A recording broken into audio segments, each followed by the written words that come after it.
In this video, we will be looking at what's called the power series, which we will also refer to as the P-series. These are series in the form of 1 over n to a power. So if we were to expand it out, look something like this: 1 plus 1/2 to a power plus 1/3 to a power.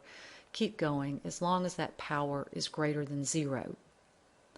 When p is equal to 1, we get the harmonic series that we saw in the first example in the previous video.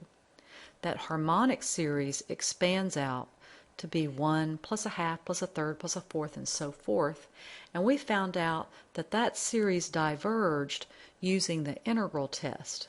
Remember, we set up that improper integral and we got that the integral diverged, and so the harmonic series also diverged. But that's for when the power is equal to 1. What happens if our power does not equal to 1? Well, again, I'm going to use the integral test. So I'm going to let a function be 1 over x to a power. And I know this function is continuous and positive and decreasing for all x greater than or equal to 1. So I'm going to set up my improper integral, which I have here. Remember, x to a power on the bottom can be written as x to a negative power in the numerator. Now the reason why I can do this is because I'm going to use the power rule for integration, because I know p does not equal to 1. Remember, when p is equal to 1, then I get that natural log function. Everywhere else I can use my power rule of integration. So exactly what is that power rule? Well, I'm going to have the limit as a approaches infinity, and then using that power rule, remember, I add 1 to the power, and then I multiply by the reciprocal of that power. Well, that looks a little scary. Let's just rewrite it. Since this part is just going to be a constant and the limit's not going to be involved, I'm going to pull that outside. I'm going to write this as 1 over negative p plus 1 multiplied by the limit as a approaches infinity of x to the negative p plus 1 power. So that's going to be 1 over negative p plus 1, the limit as a approaches infinity of a to the negative p plus 1 minus 1 to the negative p plus 1. So our question is, what happens as a approaches infinity? Well, we really need to look at that power.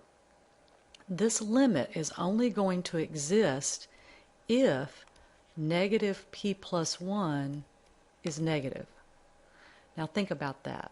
That means a to some negative power. What's that equivalent to? It's going to be 1 over a to some positive power. And as a goes to infinity, that would be 0. And so as long as negative p plus 1 is always negative, that's going to go to 0. That's just subtracting 1. And so our limit exists. Now what happens when negative p plus 1 is positive? Well, again, we'd have a to a positive power, and a, as a gets bigger and bigger, this goes to infinity, and the limit would not exist. So the only way that this integral converges is if negative p plus 1 is negative. Well, how do we make sure that happens? Well, if negative p plus 1 is negative, that means that has to be less than 0. So I could rewrite this as, if I add p to both sides, I'd have 1 is less than p. In other words, p has to be greater than 1. If p is greater than 1, then my associated integral converges. And if negative p plus 1 is positive, meaning greater than 0, then it's going to diverge. So we can make these conclusions. For our power series, otherwise known as the P-series. It converges if P is greater than 1, and it diverges if P is less than 1, because that would make this negative P plus 1 positive. But we also saw that it diverged in the harmonic series when P equal to 1.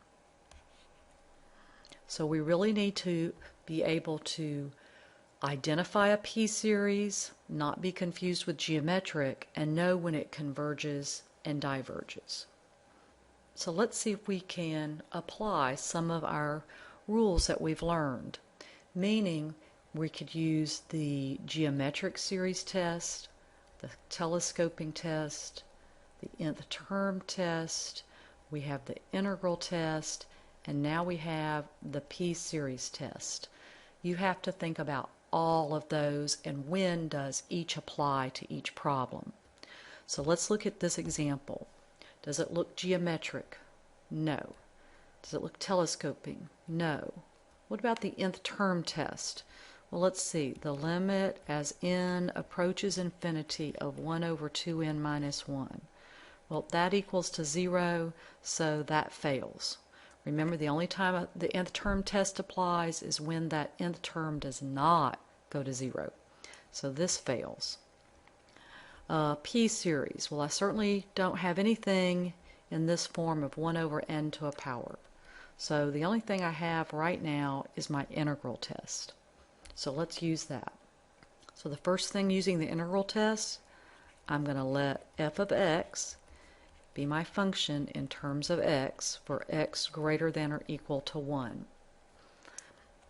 And I know f of x is continuous and positive and decreasing on this interval.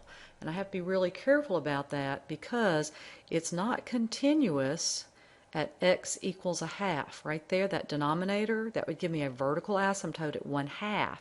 But 1/2 is not bigger than 1. So it's continuous. As long as x is bigger than 1, those terms are all positive. And I know it's decreasing. As x gets bigger, the denominator gets bigger, the fraction gets smaller.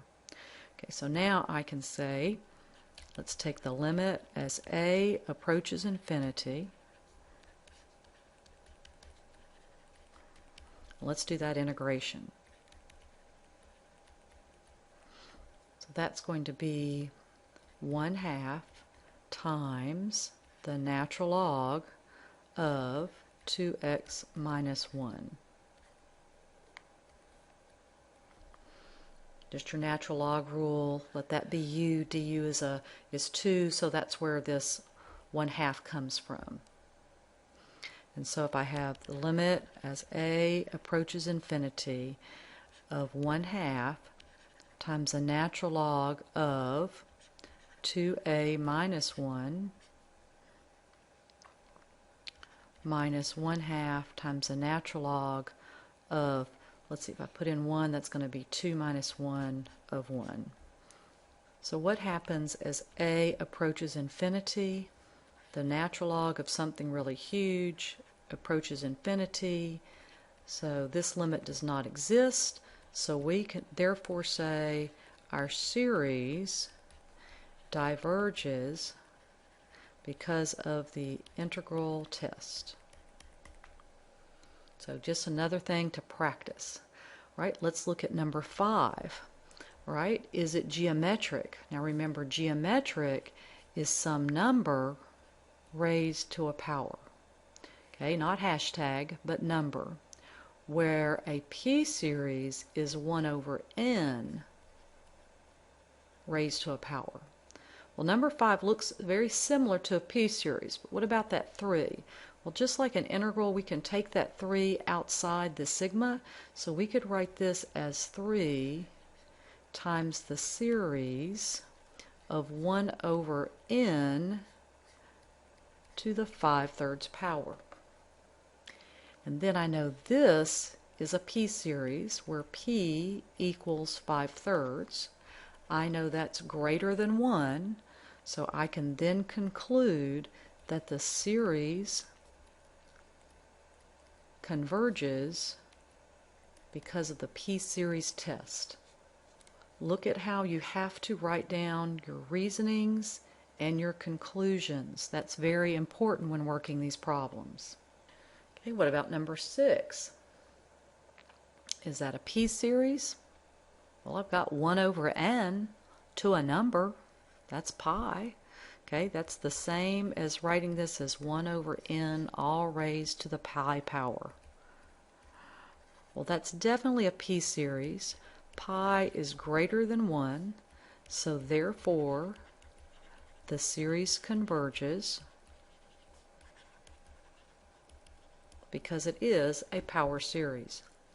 Now number 7, factorials over numbers. If I go through my list, this isn't anything. I certainly don't want to integrate that.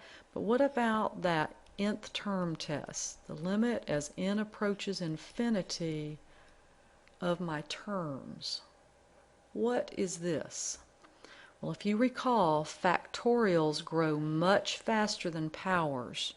So this limit does not exist. It goes to infinity, and yes, that's good, because that does not equal to 0. So therefore, the series diverges because of the nth term test.